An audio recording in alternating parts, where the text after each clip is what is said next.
Multitasking is a skill required for any leader. Some people excel in that and they become successful.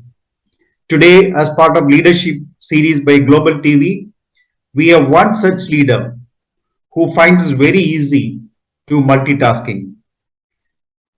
Kochery Shibu. Welcome to our discussions on Global TV on leadership. Thank you so much, Tom. Thank you. Mr. Shibu is currently the Managing Director of GSPR India Private Limited, a company with an objective to bring water to Bengaluru. He is also the CEO of a shipping company. He has worked as director and country head of Hydrec.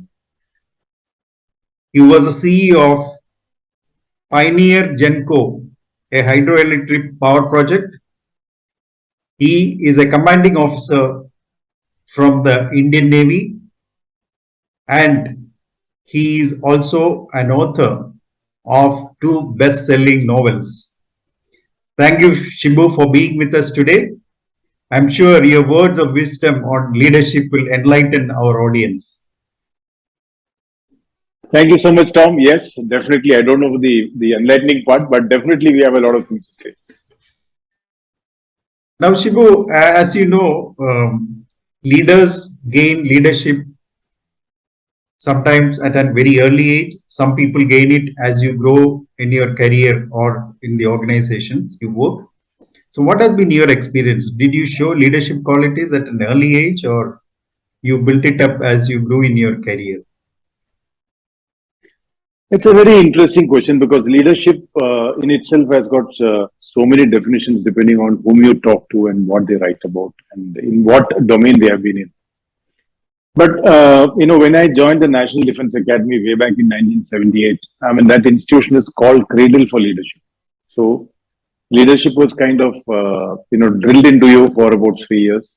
Okay. And every aspect of it, as far as the setting of the framework is concerned. But as you grow in service, you put it into practice. So in the training at the National Defense Academy is primarily and focused on making leaders of men.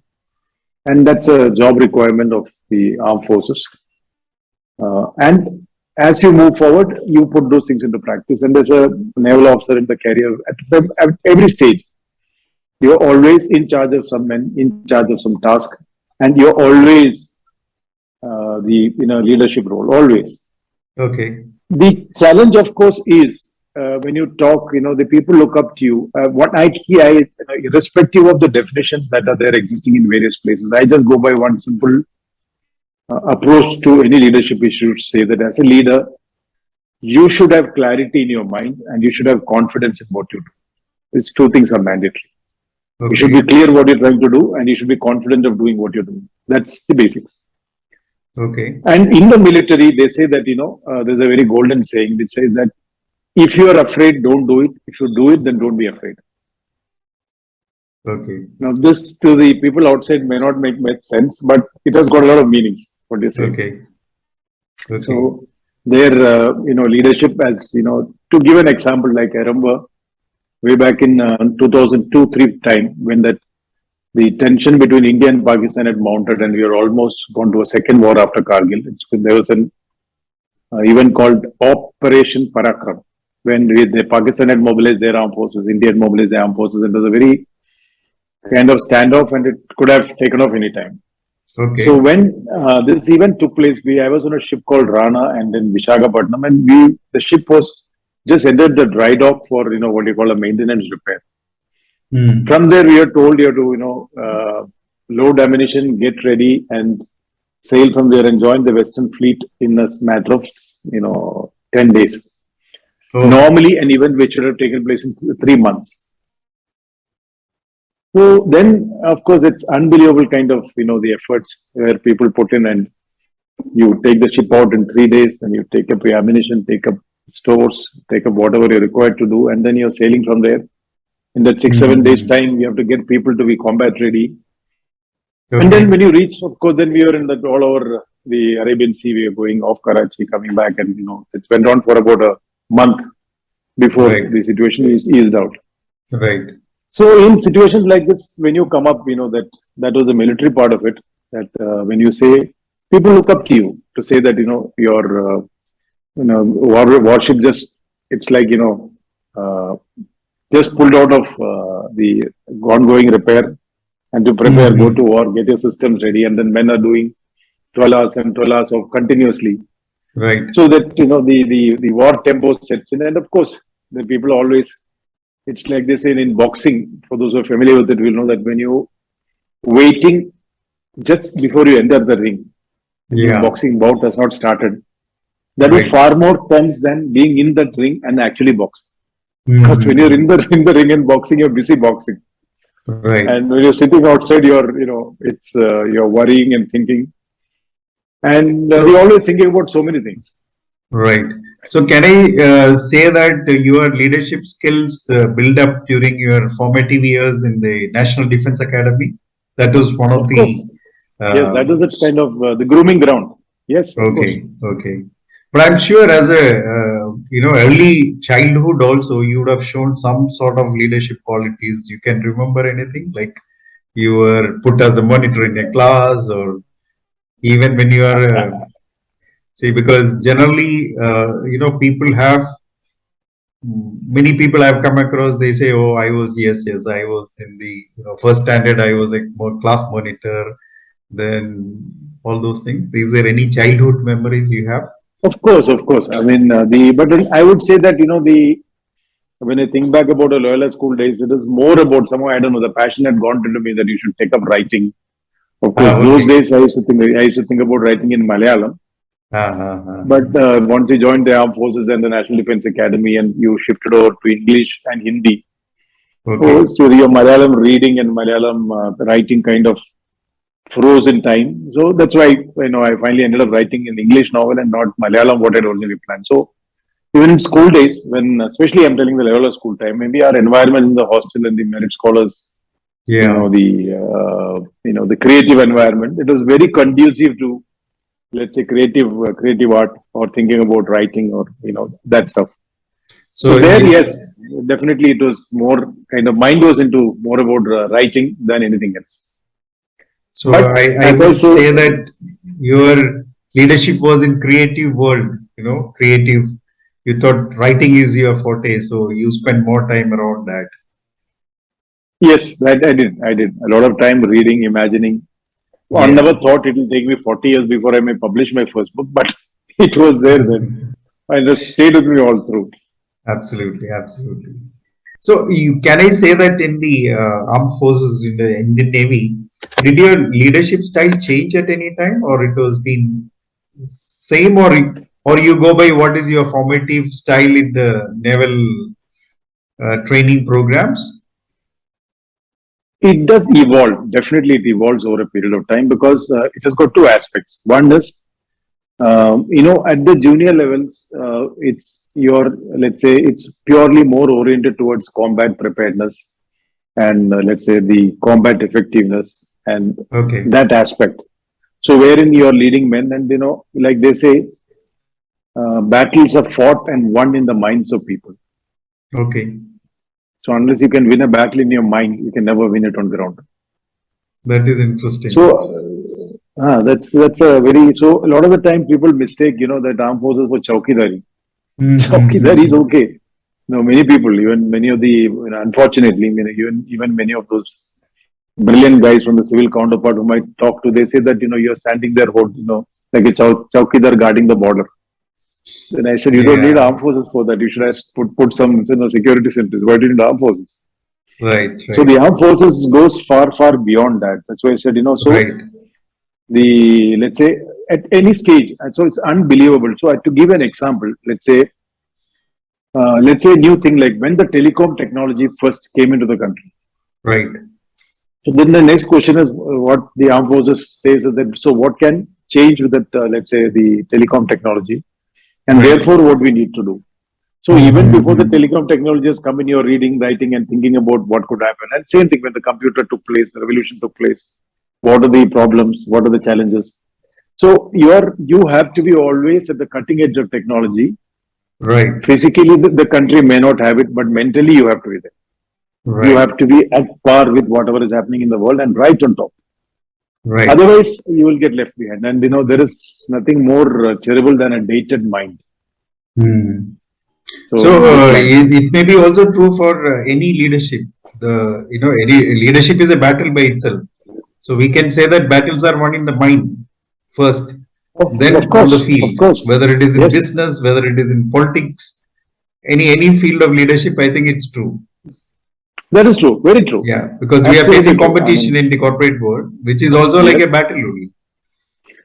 yeah, it is a battle, but there's a difference. And the thing is, Yeah. to give you an example, like armed forces has got the difference between, let's say, armed forces and the police or the paramilitary forces, that armed forces is governed by the Army Act, the Navy Act, and the Air Force Act, by which Okay.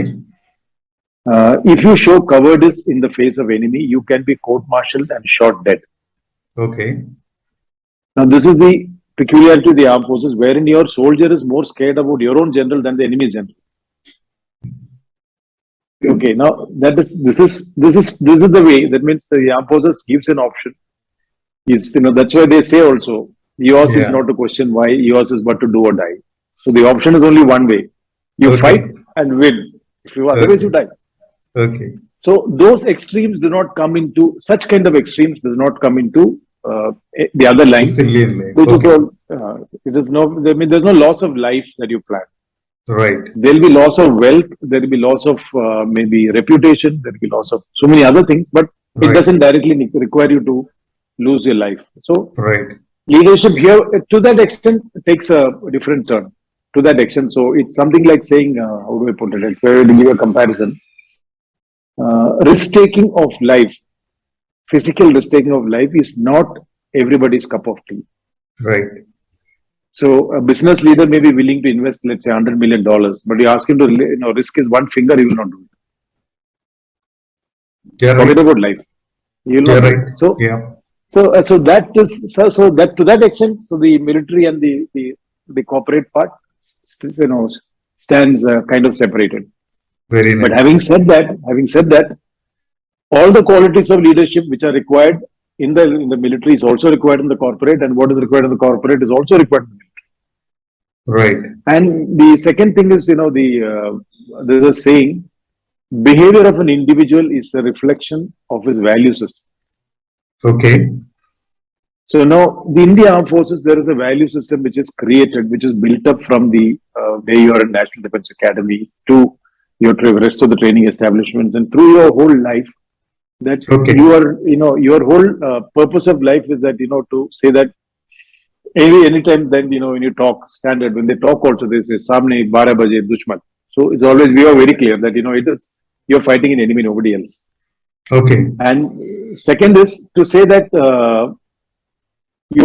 let's say you're in any of your thought process, what you do or what you prepare to do will always think about a combat situation and what it can do to win that battle for your country. Right. So, and you always, and it is not, see, I mean, if I were to put it very crudely, see, Yeah. there are paid mercenaries also, like Pakistan uses to go and fight their battles. Right. And even if you read history, let's say in your first war of independence, the Britishers used Afghan mercenaries to fight against, let's say, the first revolution, the first freedom Right. fight struggle of 1857. Yeah. So mercenaries in battle, the Americans use them extensively in various places. Mercenaries in battle is purely, it's like a shade better than being, let's say, a gangster, wherein you're fighting for money purely. Go and kill somebody for money, fight with someone for money. Right.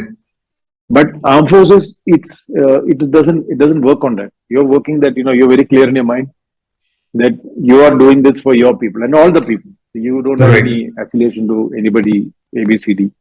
So, Right. and it is that sense of righteousness which gives you that moral courage. Hmm. Because you feel that, if you do not do this, your country is going to go apart, and therefore, even if it costs your life, so be it. Right. So that's a kind of value system which is built in and which is brought in. So it is always based on ethics. It is based on value system, wherein you have to trust each other to, when you are in combat situation with each other's life. in many times. Right.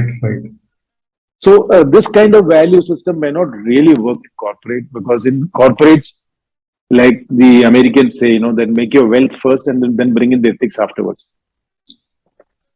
That Anyway, means it's a very your interesting thought, but I think it's a fact of life, especially yeah. in the current corporate. I think we cannot generalize, but then yes, that is a dictum which is followed currently by most of the corporates, I presume. So coming back to your, is there any person you can think of who has influenced your leadership at any point of time? Oh, not one. As Oh, a matter of fact, no, the thing is, the one of the things about, let's say, it has got, I'll say, two sides. There is a right, leadership which was there, let's say, when I was in the armed forces. There's one type of leadership when you come outside. right. So let's say to come outside, when I come outside, I joined hydroelectric projects, and I was, executing hydroelectric projects end to end. Let's say in very some tough areas, in the sense we Mhm. worked in Kaveri River Basin, which was malaria prone, and your Okay, work environment is generally risk prone. Generally, okay. so there the thing is that there are what people expect you as a leader when you're working in this kind of a project environment is they expect you to do as you say and say as you do. And as far as they are concerned, if you do that much, you're a great leader, because Mhm. that seems to be almost the like you said, maybe the corporate culture has got corrupted, that each one you say whatever is convenient to suit that point in time what you speak. Right. So they found it very different that here comes a guy who says who says what he does and does what he says. It took them Mhm. some time to adjust, and then it made a phenomenal difference, because then the whole work environment becomes straightforward. Right. Wherein you say that this you're the company and you're the contractor, or maybe hundreds of workers are working for you. So Yep. once they are clear that this is what the leader wants, and once he says something, it will be done, and if he says no, it will not be done. Then Mhm. that changes the environment. Of course, it creates a lot of unpleasantness initially, because Right. there will be a lot of wrangling for money and things like that. That's one part. Second is in projects when things go wrong. Yes. The so that in the armed forces, you do something called a systems approach to any kind of weapon system that you have. Okay. The systems approach means you think it end to end. That means, let's say, if I'm deploying a weapon system, let's say I used to be a anti-submarine warfare specialist. So Yeah. let's say I'm the my target is a Chinese submarine or a Pakistani submarine or American submarine, Russian submarine, any submarine. It comes your way, you should be able to fight it. So then Yeah.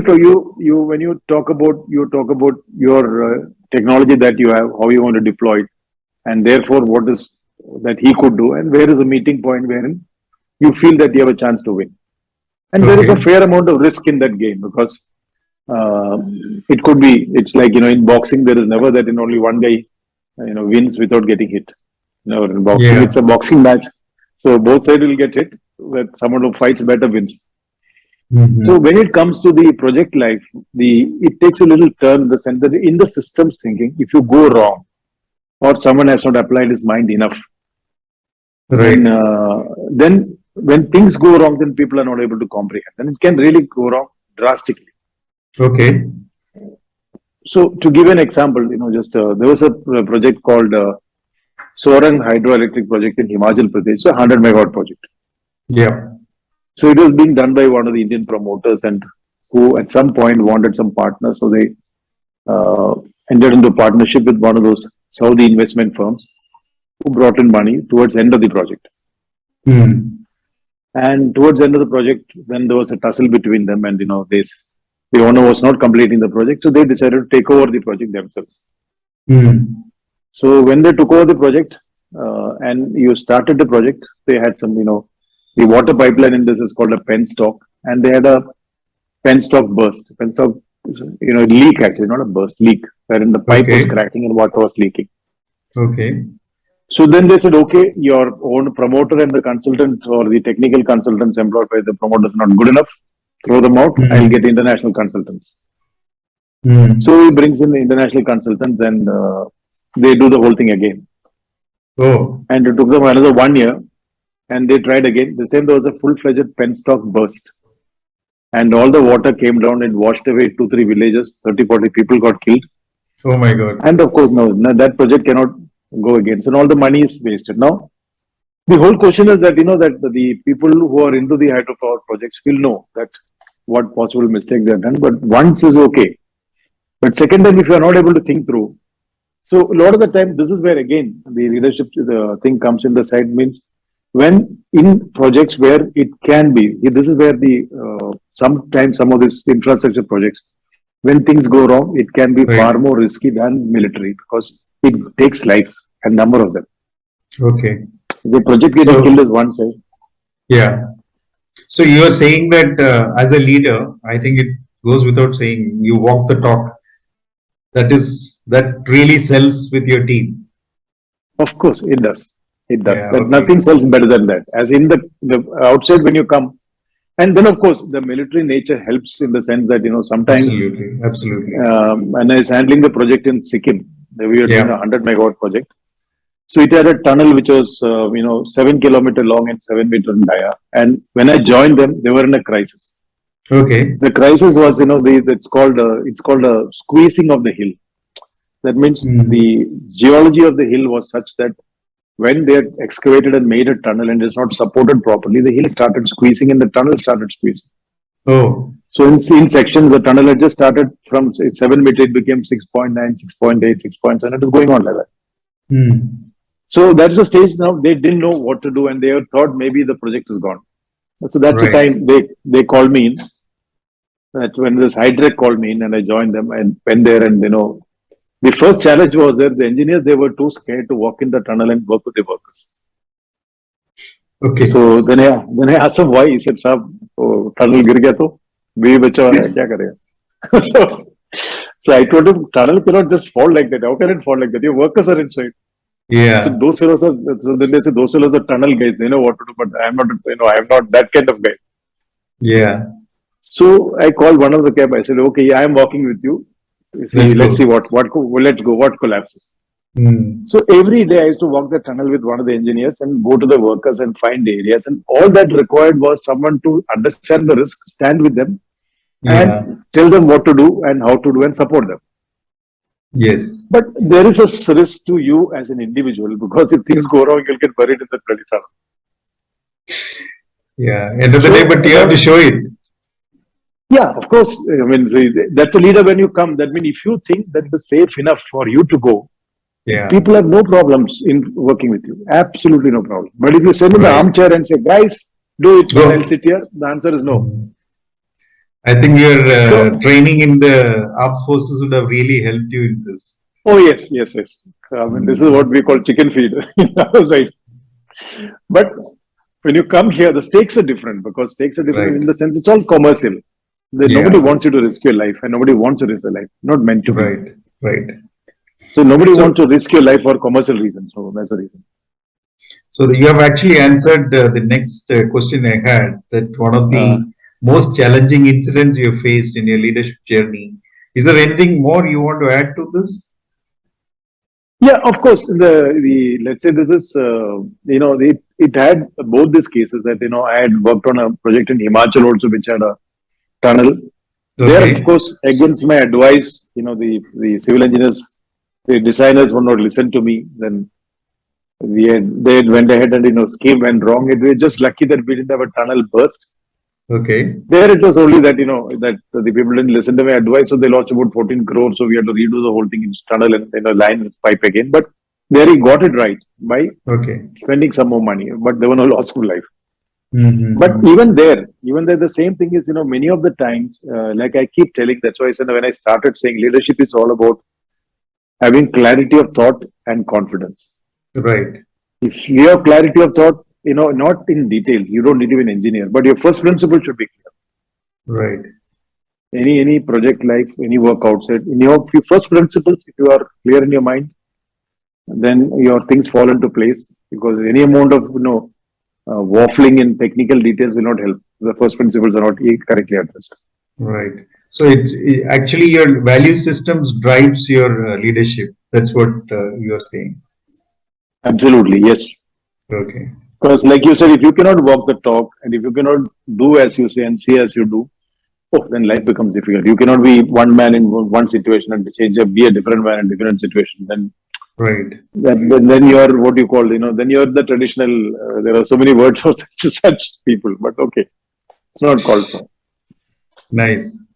Now you are donning multiple roles at the same time. You are an author, you are a consultant, you are also managing a business, and you are trying to do something which is very basic to the society. That is like trying to bring water to Bengaluru for a long term. So how do you manage all these multiple roles at the same time? Writing has always remained with me, and it's a passion. So normally, what people say, especially in the project life, the first book I wrote was when I was Yeah, working on a Himachal project. yeah. So every day I used to take about 2 to 3 hours after work, and Okay. it just so happened that there we are working in the kind of edge of civilization, and they made a kind of building which was, in the night I used to be the only guy, and one security chap will stay 500 meters away, Okay. and there was a little amount of wildlife which used to roam around there. They called it is called the cheetahs are called bag in that area. And so there's a Okay. bag nala, and you shut down yourself and it's down the evening, and fantastic. You listen to the river and some of the wildlife howling, and you start writing. Okay. So Okay. writing has been possibly, so the more intense your work is, I find that much more passionate your writing can be. So writing has Okay. been with me. Right. Took me about 4 years and about 3,600 man writing hours to complete the first book. Okay. And about 80% of the time goes in research in what you're In writing. research. And Okay. yeah, research. Because that when you write a novel, even though it's a fiction novel, each of the items, when you write, where you write, what you write, and what you talk, you should be sure that what you're writing correlates with what you're saying. Otherwise, it's called shallow writing. Right. And the second book was, of course, during the COVID period when you got a break, when you could not move out, you're locked in your house. Best time to write. You could write my second book. So Okay. writing has always been with me. So there is no extra effort in it for me. So anytime you feel like what I do is that, when I travel or when I watch a television or read a newspaper, anything that is of interest, sometimes you meet some people, as an author, the most important part is being observant and very observant. Okay. So it's like to give you an example, for example, let's say when I'm walking, if I see a friend walking in ahead of me, even though Right. I cannot see his face, just the way he walks or she walks can make out this is so and so. So there is a certain trait to that person which you're familiar with, though you cannot see his face, but for certain it is Tom or it's That's true. Jagdish Warrior or somebody else. Now Yes. Yes. there'll be something about the way he walks, maybe drags his left foot a little, right arm goes a particular way, and holds his head in a certain way. These are the things as an author which you need to observe. It takes some time. You used to go to a Okay. restaurant and observe people, and so I used to make character sketching, and that I've been doing for last so Oh. many years now, almost 12, 15 years. Ever since I left the armed forces. Inside armed forces, of course, I have not done this. So after I Right. left, you observe wherever I'm traveling, whether you're traveling abroad, traveling in India, in a bus, in a flight. So and sometimes you speak to people, or sometimes you read about people. So like for example, some of the things like I don't know, there was a traditionally there was a case. I don't know, in 2009 there was a case of a girl in UP Okay. who had, with the help of a lover, killed her parents and two brothers and sisters-in-law and a small child, all because the parents went against their marriage. Oh And my when God. this news, when this news came about in the media, I said, "This is absolutely not. This girl is being set up. There'll be a story that's something else must be there to it." I didn't believe it. I said, "Then I now believe that an Indian girl can do this, something like killing her parents and killing her brothers and sisters-in-law and all that. She'll now do it." And that too, she is a double postgraduate. Okay. Not that she's one of those, lesson education kind of girls. So this, as it went on and on, and by the time it took about 4, 5 years, and you read, I realized that it was actually this girl, for whatever reason, that sedated this whole family, and her lover had axed them to death. So Oh. she's now right now she's on the death row, and the son from the relationship is already 12 or 13 years old. Now, let's say, as an author, you keep writing, capturing this kind of odd events when people go to extreme, which you cannot even imagine. But why would somebody do like that? Mm. Why would a daughter who's like this do something So as an author, you are a lot of the times, capturing this kind of odd events that happens. Maybe it comes in news, maybe it comes in Yeah. newspaper. Maybe you meet some people, may read. Yeah. And of course, when you're working in hydroelectric projects, each guy will have a story from where he has come to tell. So it's a kind of huge collection of Okay. character sketching. And then of course, when you're writing, you mix and match. The second Mm-hmm. book when I wrote, I had some 200 characters whom I had sketched, out of which you took out 7, 8 of them, and then you finish off the novel. Okay. So So that does writing part, your work and whatever you do supports the writing business. hmm So my question is, does Uh, this character sketching or observation help you in your leadership journey? it does. It does. Okay. So a lot of the times, what I say is again, I said, how it does is that you're very often, let's say in leadership roles when you're playing, and especially now I'm from the corporate side. Right. In the corporate, there are no enemies. I mean, Yeah, it's always maybe maximum we can call it a competitor. that's true. So, but when you deal with people in all business deals, there is always a Mahabharata in the background. Absolutely. You're right. That means you try to create a situation wherein you are able to negotiate from a position of strength. Yeah. So this calls for understanding the people whom you deal with, and far more important than anything else. Yeah. Because as the saying goes, knowing you is knowing how. So if Right. you know the man, then you know what of course, if there is a backroom strategist whom you have not met, of course, then you may be caught by surprise. But invariably in business deals, if you meet people, you know the people, Yeah. that those who walk the talk and those who Yes. are, soothsayers and those who are, do lip service and a lot of sugar outside, but, still inside. So if you can, when you get to see the people and you form an opinion, this is going to be very Absolutely. hard. This guy is not going to abide by anything that he says. He'll keep changing goalposts and keep changing colors. So the power of observation and the way you deal is easy because if you know the man, you can Yeah. clearly define the lines by which you can work with him. Okay. So So a lot of the your people want so your role as an author has really helped in your leadership journey. it does definitely it has value added definitely. Okay. Great. Now, just a question. See, some people enjoy being a leader. Some people find it very cumbersome. Like it's not something which they really enjoy. What has been your experience as a leader? Oh, it's always a pleasure to be a leader, no? I mean that's what life is all about.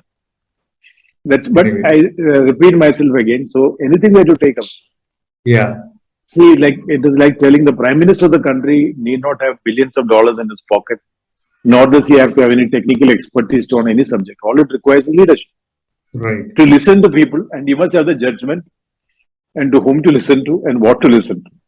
right, So in leadership roles, definitely. I mean that the this part is if you do not have the confidence, you cannot be. And if you do not have that, let's say the mental uh, latitude to have clarity in your mind, even if you are difficult for you, both are required. right. But if you have these two, then of course, being a leader is possibly the thing that you'll enjoy most. Because the Okay, challenges come to you, problems come to you, the solution also yeah. lies with you. Is there any single quality you can say a leader should have? Integrity. Integrity. Yeah. Okay, that is very interesting because you're not the first person to say that. Whichever interviews I have done or discussions I have done, most of the people have come out as this as one of the most critical factors in a leader's qualities. But do you think that today there are a lot of leaders without integrity also still they manage to be leaders? This is a question not directly, but I felt I should ask this question. Yeah, I will say that, it's the question is when, that integrity is not something which is normally what people say is, it is not something which I can put 60% and 80%. Okay. Now, what people in the business field is, in many of the leaders whom I have seen, they do this. So, depending on the situation, 60% integrity is okay, 80% integrity is okay. I said that doesn't work like that. Right. Either you have integrity or you don't. But then the challenge is, those who are clear in their mind when they work with integrity, then they also work with a whole lot of detailing so that once they commit, it's on a framework which is clearly defined and clearly understood. Right. So then there are many whom I have found, that who really do not measure up, who think that, okay, so I don't need 100% here, I can be 80% here, 60% here, 40% here, 20% here.